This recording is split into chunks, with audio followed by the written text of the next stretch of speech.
irmãos, é uma alegria muito grande estar aqui mais uma vez.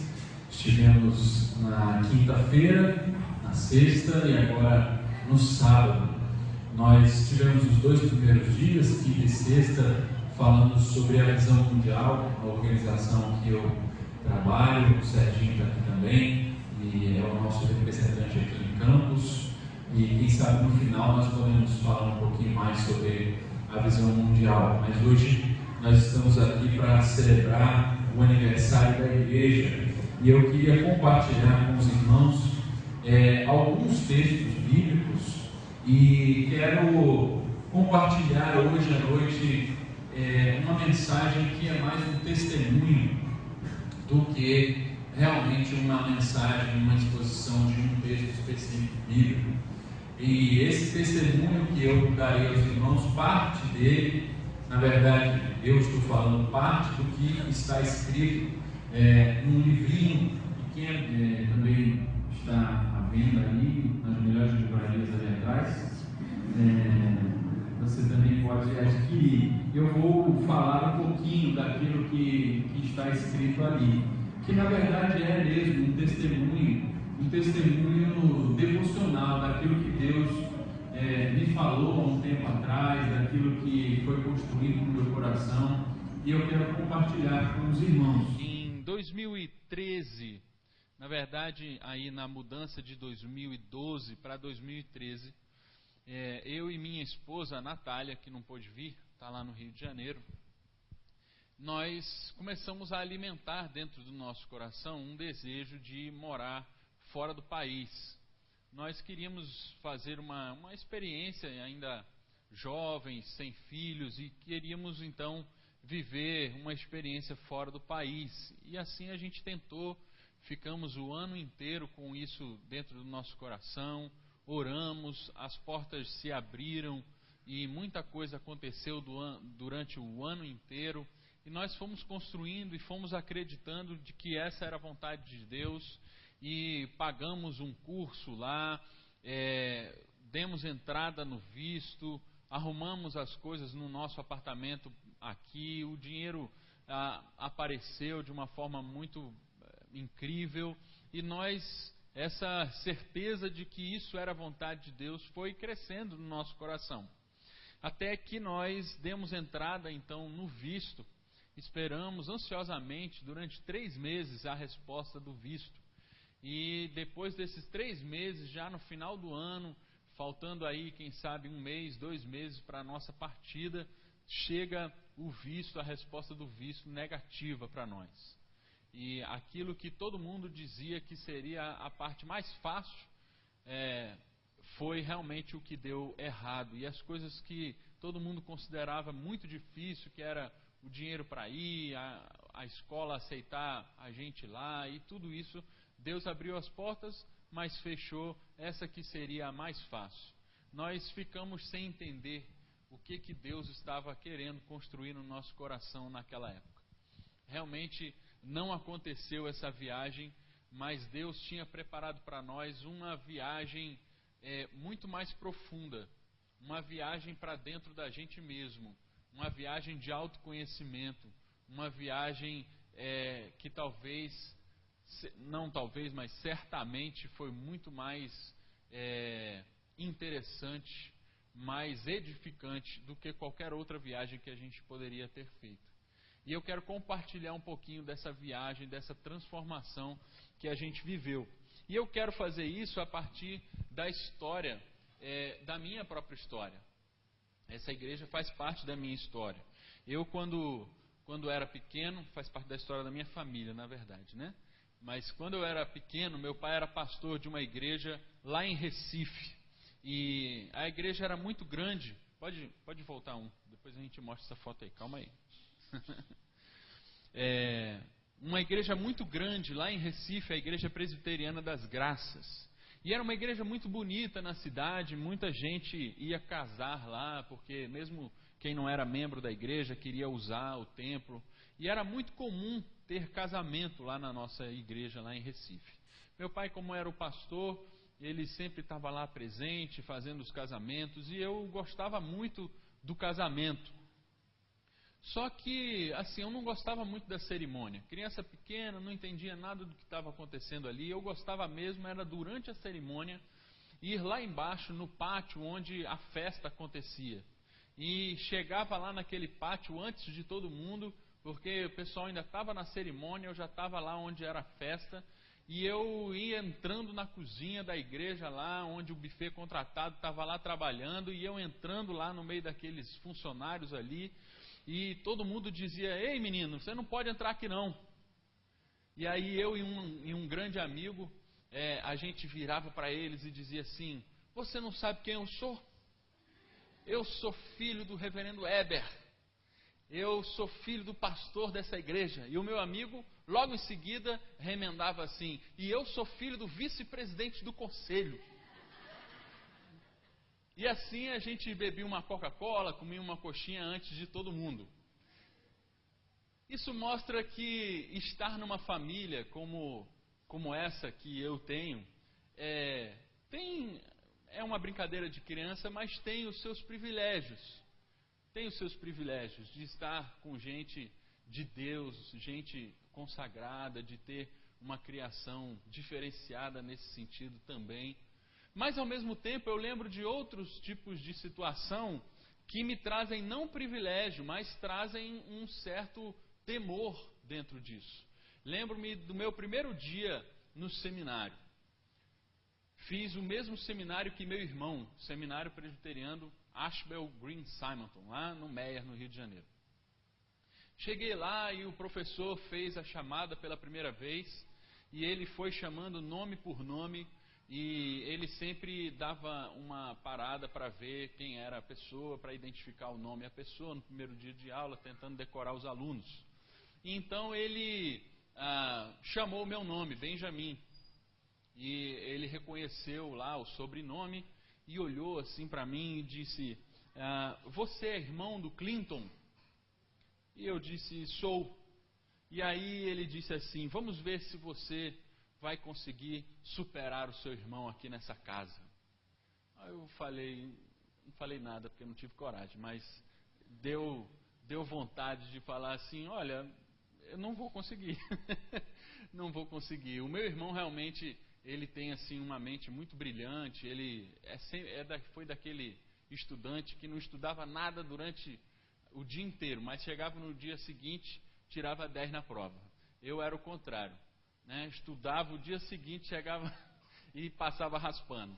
Então ele realmente ele tinha excelentes notas, e o seminário até hoje ele é reconhecido lá no seminário como um dos melhores alunos, e certamente eu não fui como ele.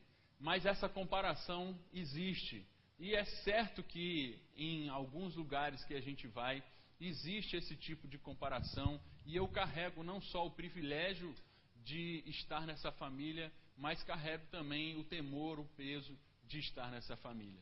É uma sensação interessante dessa dualidade que a gente vive. E eu quero mostrar para a igreja algumas lembranças. Eu disse para minha família lá, para o meu pai, para minha mãe, que estava vindo aqui comemorar o aniversário da igreja, e eles disseram assim: olha, tem uma coisa aqui que eu acho que a igreja vai gostar, e eu acho que vocês vão gostar também. Aqui tem uma imagem, veja só a imagem que eu trouxe para vocês. Como eu disse ontem, eu sou herdeiro do diário de Benjamin César, que hoje está em posse do meu pai, o filho mais novo. Benjamin César, meu avô, era o filho mais novo, o meu pai é o filho mais novo e eu sou o filho mais novo. Então, esse diário dele, ele anotava tudo que acontecia, vai acabar em mim, né? Ou no meu filho, na verdade, vai perpetuar aí a partir dos filhos mais novos. Então essa foto aí é uma foto do diário de Benjamin César. E essa foto é aqui nessa igreja. Essa foto aí é do dia 12 de dezembro de 71. Isso foi o culto de 70 anos do reverendo Benjamin César. Os filhos fizeram uma surpresa para ele. Compareceram todos. Quando ele entrou pela porta da igreja, os 4 filhos pastores estavam no púlpito. E ele entrou e muito emocionado aconteceu ali esse culto. Meu pai conta a história de que ele, quando adolescente ainda, antes de entrar no seminário, antes do templo ser construído, ele ficava no jardim do templo, quebrando pedras para fazer brita, para construir porque não vendia ainda, ou ele não sabia pelo menos se vendia ou não, mas ele ficava quebrando pedra para construir o templo. Então essa igreja aqui, de fato, tem um pouco da minha família. Tem mais algumas imagens aqui, veja só, do diário. Olha que interessante a data aqui do calendário, do diário dele. 17 de janeiro de 60. Ele diz assim no seu diário: sou empossado pastor das igrejas do Caju, Turf e São Joaquim. Minha despedida de 2 minutos na igreja central de Campos. Depois, olha, no dia 24 de janeiro de 60, do mesmo ano, foi o dia da organização da igreja do Turf. Olha o que ele diz: salão cheio, muita alegria, liberalidade, presentes à igreja. Igreja do Caju, Campos e Guarulhos bem representadas. Falando aqui do aniversário que comemoramos hoje, do dia da organização da igreja. Depois ele fala uma outra coisa aqui também, no ano de 1978. Veja então, 18 anos depois de que ele é empossado aqui nessa igreja, e que a igreja é organizada, acontece o seguinte: no dia 1º de janeiro de 78, faço a minha despedida da igreja presbiteriana do Turf. O conjunto BC, que é Benjamin César, canta um dos meus hinos prediletos, e depois, voltando-se para o púlpito, a canção do Benjamin, entre aspas. Prego meu último sermão, pode passar aí. Prego meu último sermão como pastor dessa igreja. Fui seu pastor de 1º de janeiro de 60 a dezembro de 77. Fiz profundas amizades, muitas bênçãos ministeriais. No dia seguinte, na segunda-feira, vou sozinho ao templo, de joelhos, no púlpito, oro pela igreja. Ao sair, no jardim, choro. Reverendo Benjamin César. Essa igreja é uma igreja que teve, durante 18 anos, a presença do Benjamin César. E chego aqui a esse púlpito com temor e tremor de carregar tanto o privilégio quanto a grande responsabilidade de fazer parte dessa história, de ser herdeiro não só do diário, mas da bênção que é carregar o sobrenome César. Isso tudo é muito bom, e eu queria conversar um pouquinho com vocês sobre justamente essa questão. A família na Bíblia certamente tem um lugar de bênção, de prosperidade, de alegria, de positividade. Certamente, e a gente vê isso da seguinte forma: quando o homem foi criado, já lá na criação, Deus não cria um ser humano isolado, mas cria uma família. Desde a sua criação, o propósito de Deus é a família. Homem, mulher e filhos. Na Bíblia a gente vê também que a família é sinônimo de prosperidade, muito diferente do que é prosperidade nos dias de hoje. Quando a gente fala em prosperidade, e muitas igrejas falam sobre isso, nós entendemos prosperidade como acúmulo de dinheiro, ou bens materiais, ou saúde. Isso é o que nós entendemos hoje como prosperidade, mas na Bíblia é diferente. Prosperidade é ter muita gente que usufrui da sua riqueza. É ter uma família grande. É ter um montão de filhos. É ter um monte de irmãos juntos. Isso na Bíblia é prosperidade. A gente vê que a família é algo tão importante no coração de Deus, que parece que ele se fez uma especialização em perpetuar famílias que naturalmente não podiam ser perpetuadas. Você percebe que o milagre que Deus mais gosta de fazer é gerar filhos em mulheres que não podiam ter filhos. Isso acontece várias vezes na Bíblia. Veja só, Abraão casou-se com Sara, que não podia ter filhos, mas ela gerou Isaque, que casou com Rebeca, que não podia ter filhos, mas teve Esaú e Jacó. Jacó se casou com duas, né? Raquel e Lia. Só uma piadinha. Você sabe que você sabe que até esqueci a piada que eu ia fazer, tá vendo? Vocês me deixando. Deixa pra lá. Jacó então casou com Rebeca, que não podia ter filhos, com Raquel, que não podia ter filhos, mas teve filhos, José e Benjamim. Tem outros. Você sabe que Sansão foi filho de uma mãe que não podia ter filhos. Já no Novo Testamento, há dois personagens muito importantes que foram filhos de mulheres que não podiam ter filhos. Quem? João Batista não podia ter filhos, a Isabel, sua mulher, e quem é o outro personagem que nasceu miraculosamente? Jesus. Maria não era estéril, mas também não tinha concebido lá com José e não podia ter filhos. No entanto, Jesus nasceu. Parece que Deus é especialista em perpetuar a família, mesmo em situações em que isso é impossível aos olhos humanos.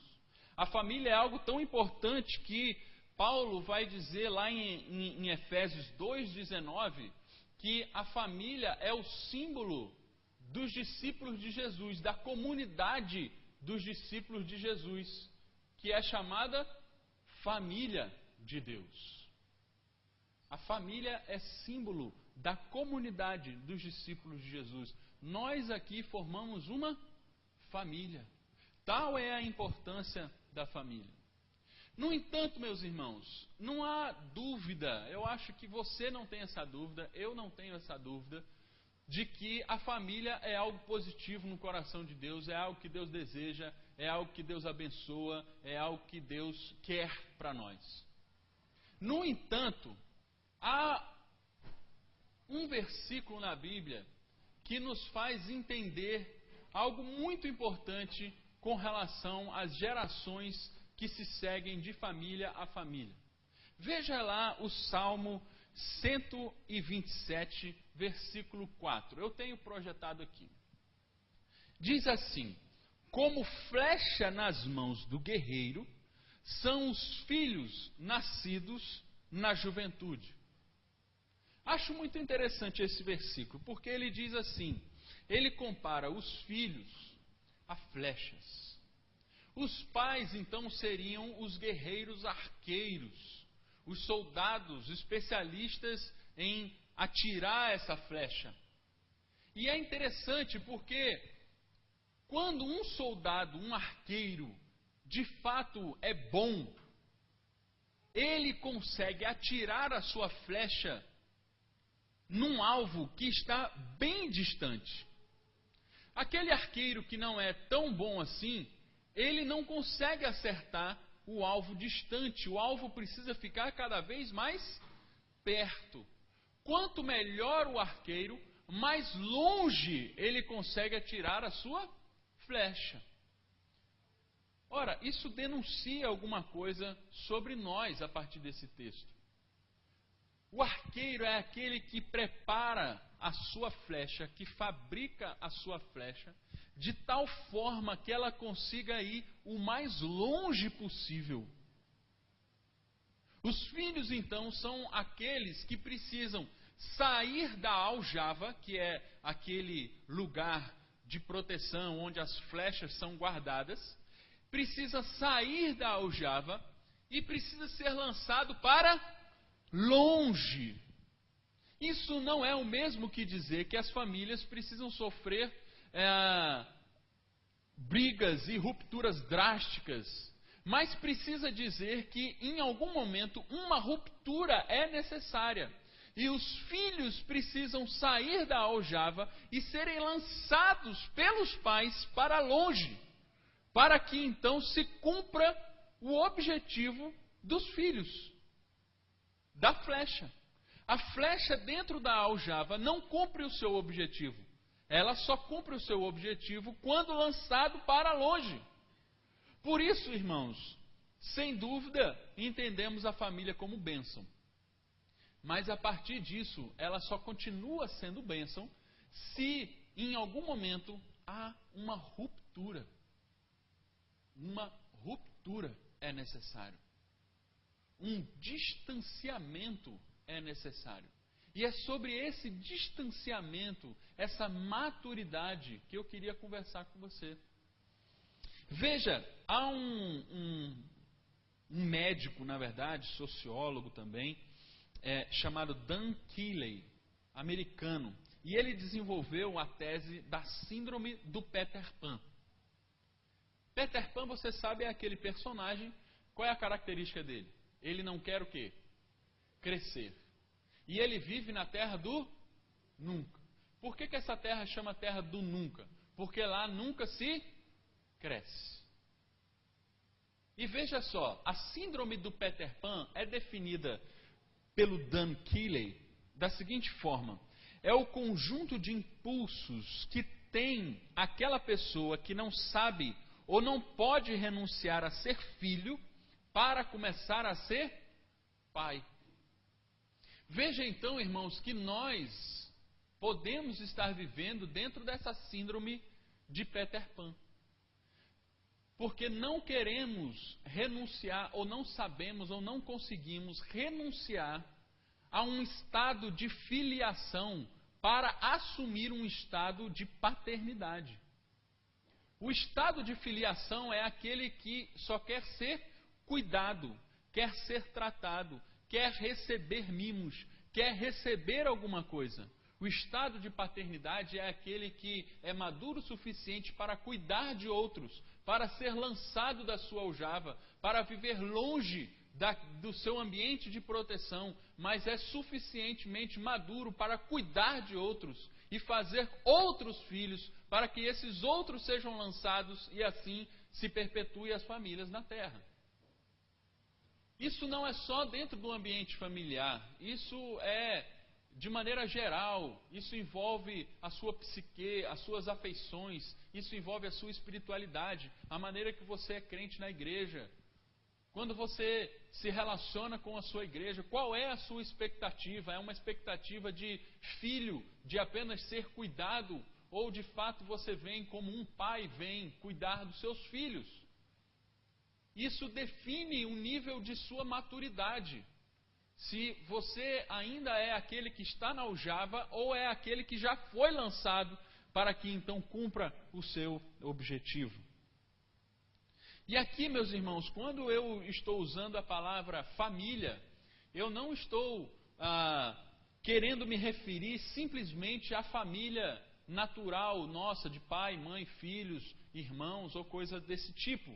Mas eu quero me referir aqui e quero ampliar um pouco esse conceito de família para tudo aquilo que nos é familiar.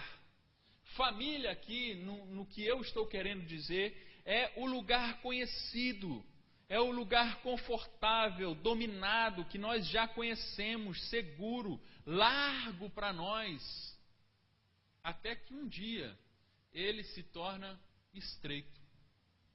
Até que um dia você se levanta e sente aquela sensação de que esse lugar eu já estou muito conformado com esse lugar.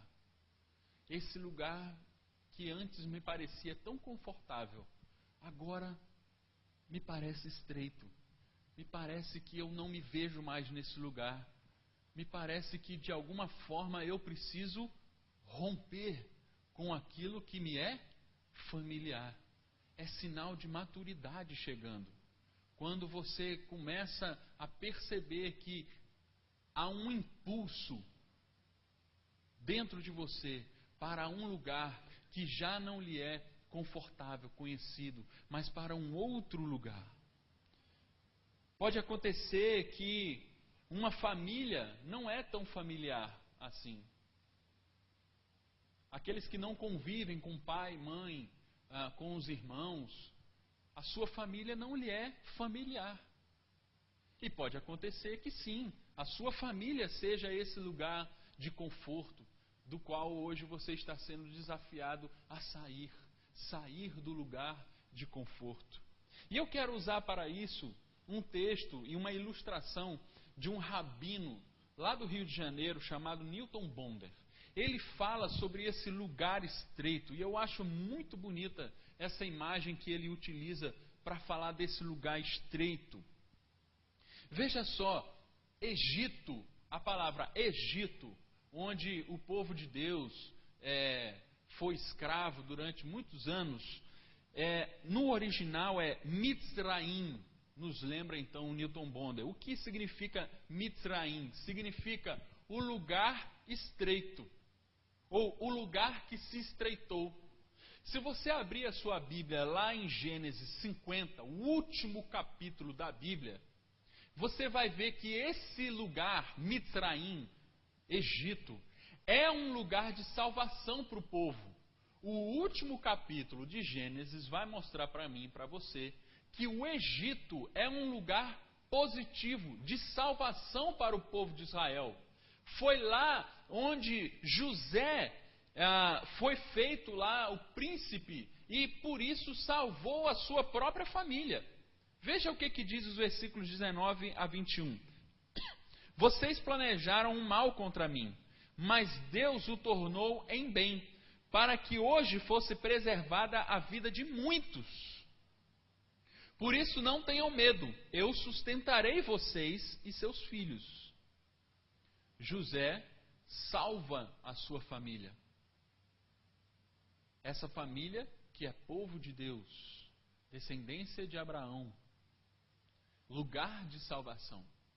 Se você passa uma página na sua Bíblia, 400 anos se passam na história. E você chega a Êxodo, capítulo 1. Um capítulo depois. Acabou Gênesis, começou Êxodo. Passou-se então 400 anos. O lugar que 400 anos antes era um lugar de salvação, agora se torna um lugar de opressão. Veja o que acontece ao povo no mesmo Egito, no mesmo lugar.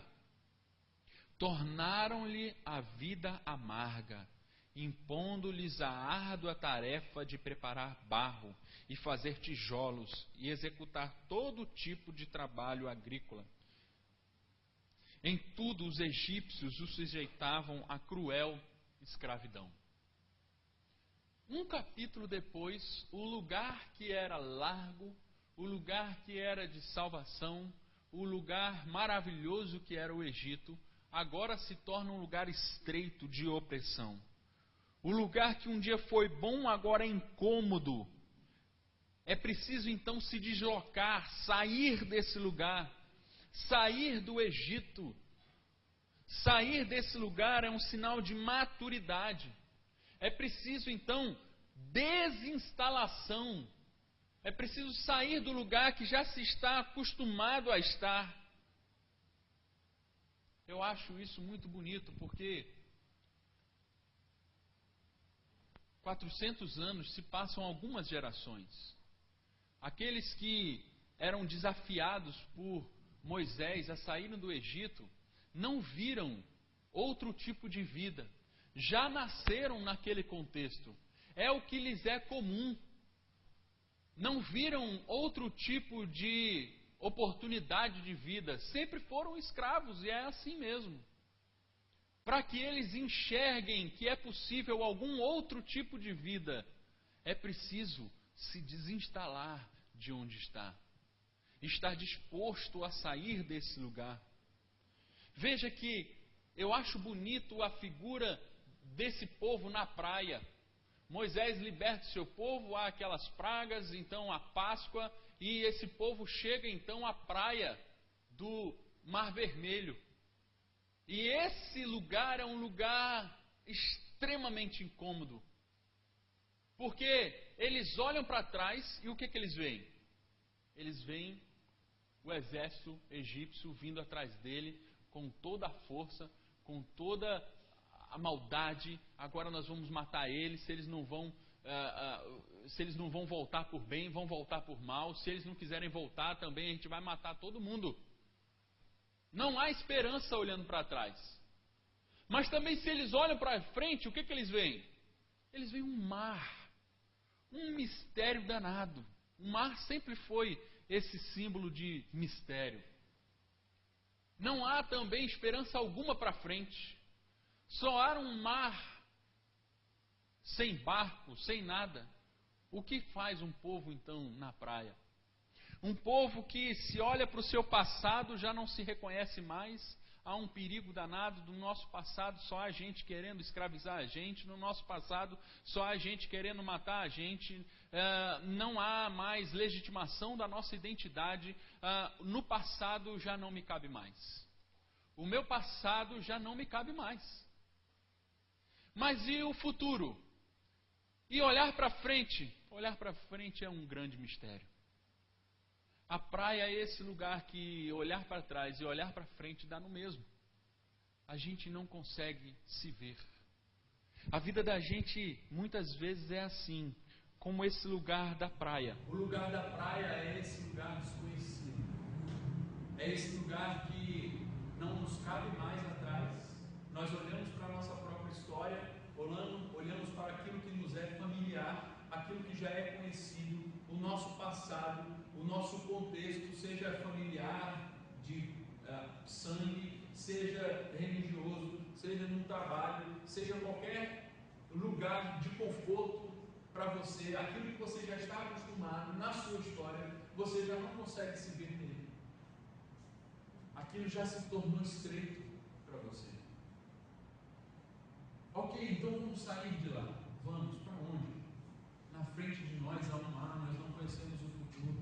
Não é dado a nos conhecer de antemão aquilo que Deus tem planejado para nós. Há uma imensa escuridão, que é o que nós chamamos de futuro diante de nós. Misterioso como um mar vermelho.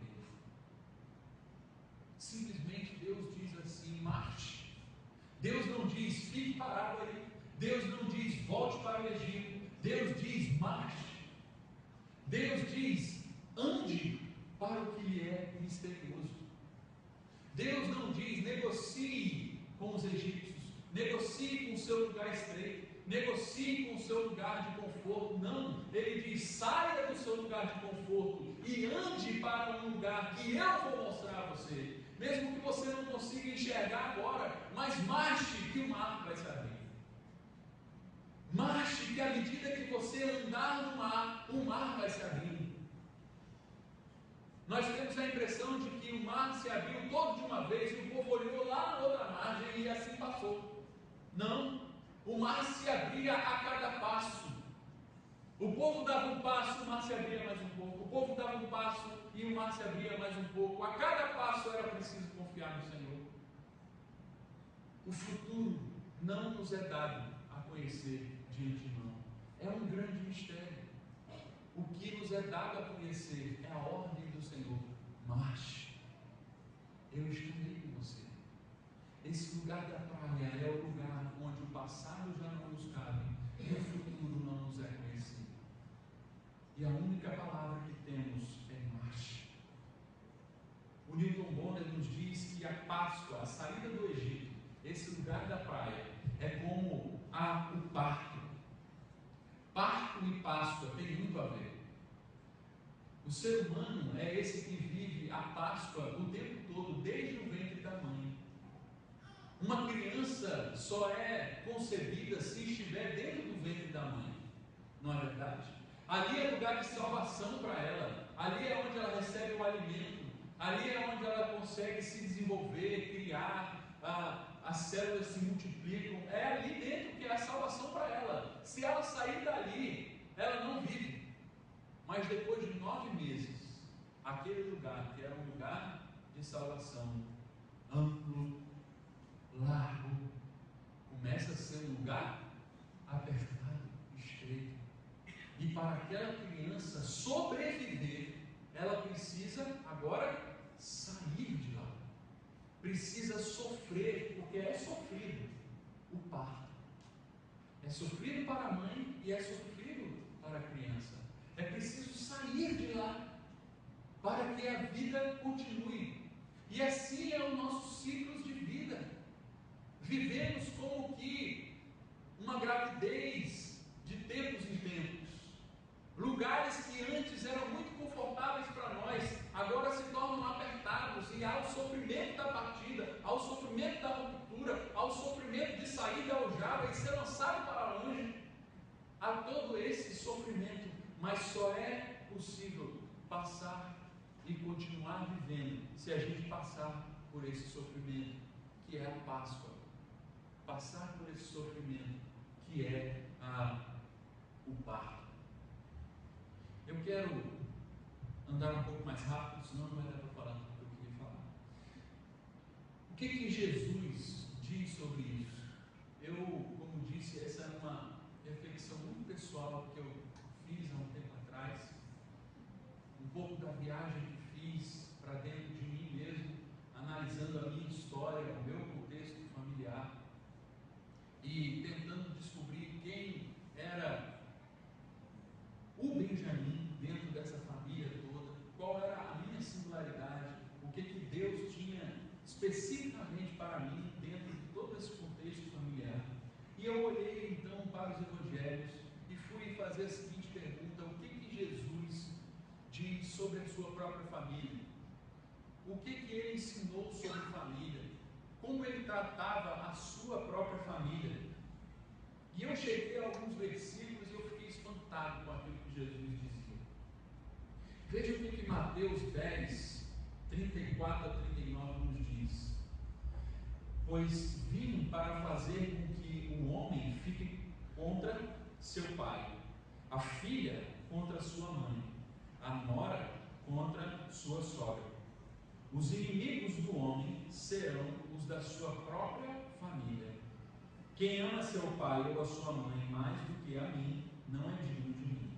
Quem ama seu filho ou sua filha mais do que a mim, não é digno de mim. E quem não toma a sua cruz e não me segue, não é digno de mim. Quem acha a sua vida, perderá. E quem perde a sua vida por minha causa, a encontrará. Eu quero entender esse texto aqui, não literalmente com pai, como eu disse no início, pai, filho, sogra, nora, mas eu quero entender esse texto como aquilo que nos é familiar. O que Jesus está nos dizendo é o seguinte: o seu inimigo, como essa frase que ele diz, os inimigos do homem serão da sua própria família.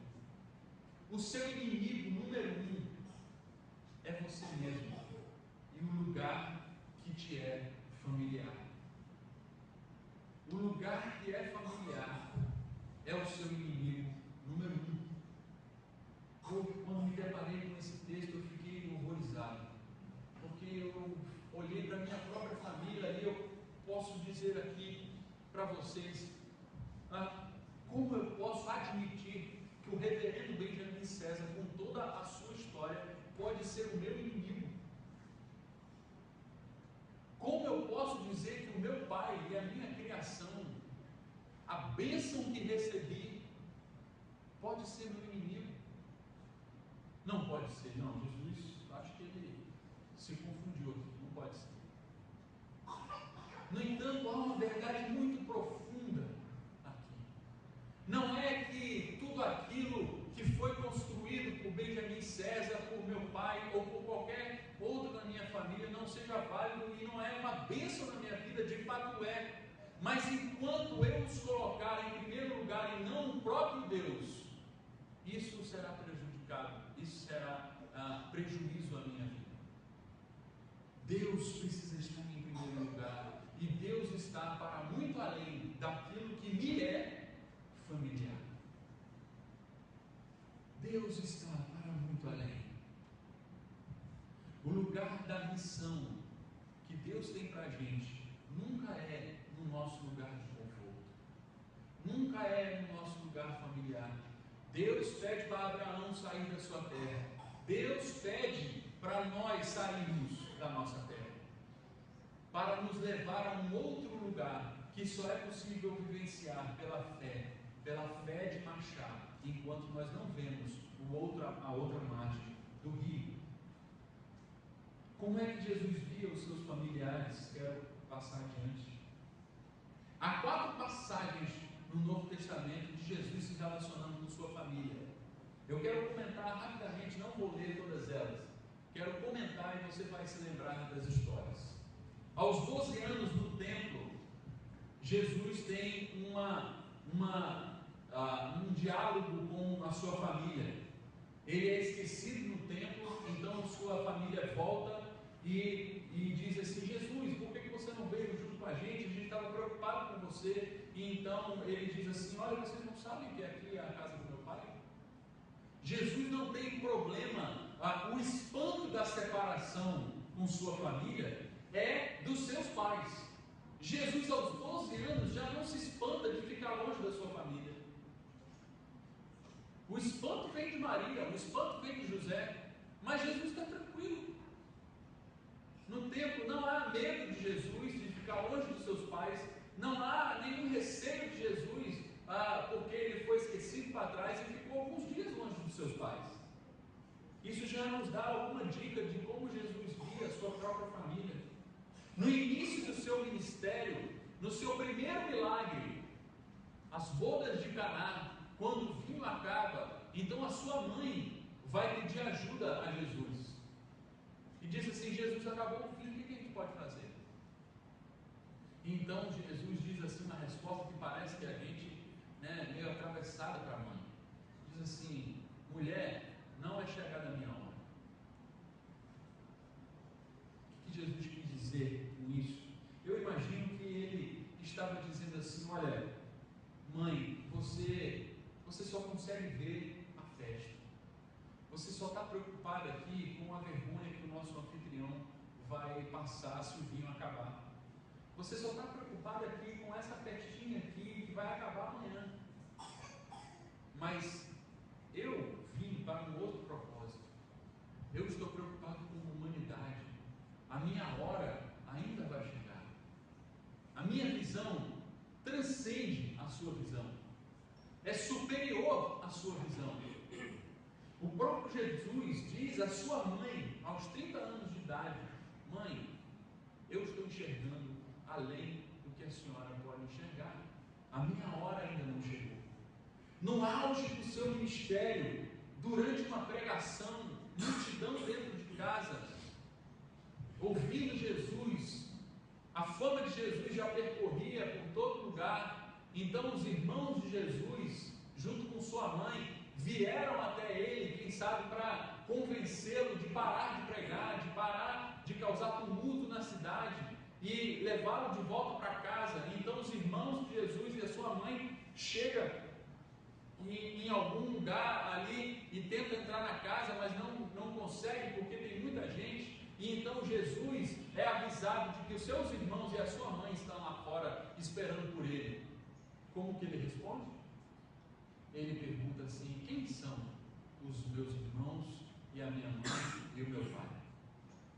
E ele, estendendo o seu braço, apontando para a multidão, diz assim: estes que fazem a minha vontade, que fazem a vontade de Deus, são os meus irmãos, a minha mãe e o meu pai. Ele coloca em perspectiva o conceito da sua própria família. Há um checkmate aqui em Jesus. Ou ele obedece a sua família e vai embora com ela, segue o conselho de sua família, aquilo que lhe é familiar, fala mais alto, e ele vai embora e abandona o seu ensino. Ou ele obedece de fato o seu Pai do céu e abandona o conselho da sua família. Que escolha Jesus faz? Abandona aquilo que lhe é familiar, abandona o conselho dos seus irmãos e da sua mãe e permanece firme na sua missão. Continua ensinando a vontade do seu Pai. o leva então à cruz, que o leva à morte. Esse lugar misterioso do futuro, da nossa missão, não é um lugar fácil, é um lugar de sofrimento e de morte. É o lugar onde Jesus vai, e essa é a o último texto de Jesus se relacionando com sua família. Jesus está pregado na cruz, aos pés da cruz chora a sua mãe, e chora também ao lado João, o discípulo amado. E ele diz assim, lá do alto da cruz, diz assim: mãe, eis aí o teu filho. E vira-se para João e diz: eis aí a tua mãe. Novamente ele bota em perspectiva o conceito de sua própria família.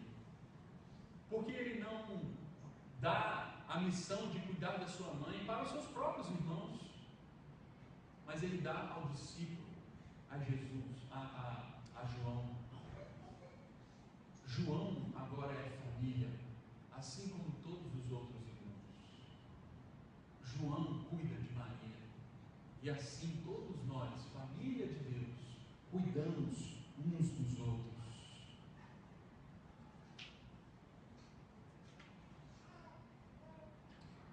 Quero passar adiante por causa do nosso tempo. Pode passar esse slide? Pode. Isso. Aí. O Evangelho de Lucas é muito interessante com relação a isso, ao movimento que Jesus faz. 1/3 do Evangelho de Lucas é um movimento de Jesus em direção a Jerusalém. Jesus está na Galileia, e a partir do capítulo 9, versículo 51, até 19, versículo 40, é Jesus subindo a Jerusalém. É o caminho de Jesus da Galileia para Jerusalém. Várias vezes aparece no Evangelho de Lucas assim: e subia ele para Jerusalém, no intuito de ir para Jerusalém, passando por tal lugar e indo para Jerusalém. 1/3 do Evangelho de Lucas é ele, Jesus, indo da Galileia para Jerusalém. A Galileia é onde Jesus começou o seu ministério. Era o lugar conhecido dele, era onde sua família cresceu, era onde ele mesmo cresceu, era onde ele era um anônimo. Caminhar em direção a Jerusalém é ir para um lugar de perigo, é ir para um lugar na intenção de viver a sua paixão, é o lugar onde ele deveria morrer, é a sua caminhada resoluta em direção a um lugar de sofrimento, de entrega voluntária, altruísta e amorosa. Veja só, a Galileia é o lugar familiar, e Jerusalém é o lugar do mistério. Do que vai acontecer lá? Não sei, é o futuro. Mas uma coisa nós sabemos: a Galileia é esse lugar que ficou pequeno para Jesus, se estreitou, e agora ele precisa sair de lá, e ele vai para um outro lugar, um lugar largo, mas ao mesmo tempo que esse lugar é mais largo, porque é o lugar da missão, também é um lugar de sofrimento para ele. Sair de um lugar de conforto é sinônimo de ir a um lugar de sofrimento. Mas esse sofrimento se torna largo para nós, porque é vontade do Senhor, e a vontade do Senhor nos é prazerosa, nos é perfeita, nos é boa. Mesmo que haja sofrimento, esse lugar continua sendo largo, e é para lá que devemos ir, porque para trás de nós há um lugar que nós não nos reconhecemos mais. Jesus nos dá uma nova identidade para caminhar em frente, uma caminhada de liberdade. Mas esse lugar é um lugar que, ao atravessar o mar, ao atravessar o que nos é misterioso, chegaremos a um deserto. Chegaremos a um deserto, e o deserto é lugar de sofrimento, e teremos que passar por ele. E assim é o ciclo da vida. Eu quero concluir com uma frase que diz assim: certamente o caminhar encontrará os seus perigos, mas é melhor um povo que peca no deserto do que um povo que se recusa a sair da terra da escravidão. É melhor que a gente erre no caminho do que se recuse a assumir uma identidade nova, uma identidade não mais de escravo do Egito, mas uma identidade de um povo livre, que vive no deserto e que se arrisca pelos caminhos desconhecidos do futuro da nossa vida. Eu não sei qual é o seu lugar estreito, não sei qual é o seu lugar familiar, eu não sei qual é o lugar que Deus pode estar te incomodando a sair. Eu sei o meu, eu sei o que eu vivi, eu sei o processo que eu estou vivendo, de sair daquilo que me é familiar, de assumir de fato a identidade singular que Deus tem para mim. Mesmo que isso custe algumas rupturas, mas eu prefiro errar no caminho do que nunca me encontrar com a identidade que Deus tem para mim. A pergunta que fica nessa noite é: qual é esse lugar familiar que talvez você já está acostumado a viver? Que já não é desafiante para você, que já está totalmente dominado por você e que não te movimenta mais, que não te motiva mais, que não faz você acordar de manhã e dizer assim: eu tenho um desafio hoje, eu tenho algo que eu não sei fazer e que eu vou precisar fazer, e que eu vou precisar me arriscar. E assim é a nossa vida, é isso que Deus quer para nós, viver mesmo sem saber se vamos conseguir ou não, mas diga ao povo que marche, diga ao povo que ande pela fé, não é andar pela certeza, não é andar já vendo o que vai acontecer no futuro, é andar na penumbra. Eu sei que Deus está comigo, mas de fato eu não consigo ver com clareza o que está à frente. Eu preciso confiar nele, de que ele vai abrir o mar, de que ele vai suprir as necessidades, de que ele vai me dar uma identidade nova. Mas a mim não é dado a conhecer de antemão. É preciso se arriscar, é preciso abrir mão daquilo que é conhecido, deixar para trás, deixar morrer o velho homem, para então ressuscitar um novo homem num outro lugar. Nós não morremos e ressuscitamos apenas uma vez na vida. A conversão não acontece apenas uma vez na vida. De uma maneira que nós podemos falar da nossa salvação, sim, mas esses caminhares da vida, será que existe isso? Essa forma de caminhar da vida nos desafia a nos converter a cada dia, a deixar morrer identidades que vamos assumindo, para então assumir novas identidades que Deus tem para nós. Qual é esse lugar seu que Deus te desafia a deixar para trás? Um lugar que já é muito confortável para que você fique parado nele, para que então você se motive a ir a um outro lugar, a um lugar de missão, a um lugar que pode ser de sofrimento, mas te vai ser largo, te vai ser abençoador. Pode ser a sua própria família, sim, pode ser a forma que você entende de espiritualidade, pode ser o seu trabalho, as relações que você tem, as suas amizades, pode ser uma série de coisas. Você vai responder, e só você pode responder. Por isso quero convidar você a fechar os seus olhos, abaixar a sua cabeça, e eu quero dar a você um minutinho para que você possa pensar uma palavra, uma frase, um conceito que ficou guardado aí na sua mente, e tente responder qual é o meu lugar de conforto e que eu preciso sair dele. Qual é o meu lugar de conforto?